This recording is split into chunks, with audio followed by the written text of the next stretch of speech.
Hello दोस्तों, राम राम, नमस्कार, प्रणाम। मेरे यूट्यूब चैनल में आप सभी का स्वागत है। आज मैं गाने जा रही बहुत ही प्यारा गर्मी का गीत है।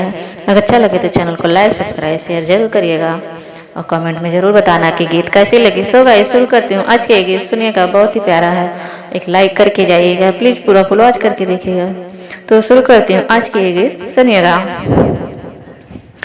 गर्मी के दिन आए हमार पिया, गर्मी के दिन आए हमार पिया, पोछत पसीनवा से भीगे अचरवा, पोछत पसीनवा से भीगे अचरवा, पोछत पसीनवा से भीगे अचरवा, पोछत पसीनवा से भीगे अचरवा, रही रही जिया कुलाए हमार पिया, रही रही जिया कुलाए हमार पिया, गर्मी के दिन आए हमार पिया, गर्मी के दिन आए हमार पिया,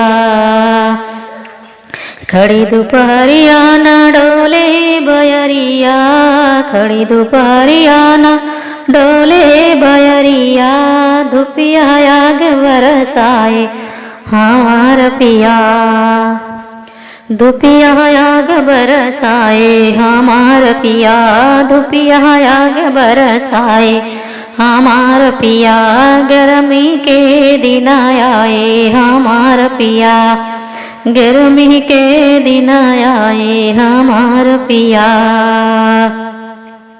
बिजली कटी कैसे पंखा चलाई, बिजली कटी कैसे कूलर चलाई, गर्मी सही ना जाए हमार पिया, गर्मी सही ना जाए हमार पिया, गर्मी के दिन आए हमार पिया, गर्मी के दिन आए हमार पिया, कच्चा अमवा पुदीनवा के चटनी, कच्चा अमवा पुदीनवा के चटनी, सतुआ खूब मना भाई हमार पिया, सतुआ खूब मना भाई हमार पिया, गर्मी के दिन आए हमार पिया, गर्मी के दिन आए हमार पिया,